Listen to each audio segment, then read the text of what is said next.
കടമ്പഴിപ്പുറത്ത് വാഹനാപകടത്തിൽ യുവാവ് മരിച്ചു. തിയേറ്റർ ജംഗ്ഷനിൽ വെച്ച് രാവിലെ 8 മണിയോടെയാണ് സംഭവം. ബൈക്കും കാറും കൂട്ടിയിടിച്ചാണ് അപകടമുണ്ടായത്.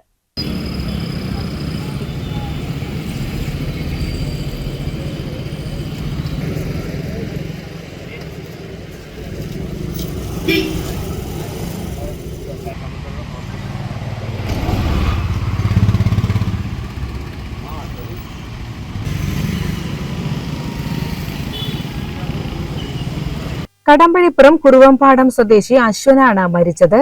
25 വയസ്സായിരുന്നു. തിയേറ്റർ ജംഗ്ഷനിൽ വെച്ച് രാവിലെ 8 മണിയോടെ അശ്വൻ സഞ്ചരിച്ച ബൈക്കും കടമ്പഴിപ്പുറം ഭാഗത്തു നിന്നും പാലക്കാട് ഭാഗത്തേക്ക് വരികയായിരുന്ന തൃശൂർ സ്വദേശിയുടെ കാറും കൂട്ടിയിടിച്ചാണ് അപകടമുണ്ടായത്. ഗുരുതരമായി പരിക്കേറ്റ അശ്വനെ ഉടൻ തന്നെ കടമ്പഴിപ്പുറത്തെ സ്വകാര്യ ആശുപത്രിയിൽ എത്തിച്ചെങ്കിലും ജീവൻ രക്ഷിക്കാനായില്ല. പോസ്റ്റ്മോർട്ടത്തിനായി മൃതദേഹം പാലക്കാട് ജില്ലാ ആശുപത്രിയിലേക്ക് മാറ്റി.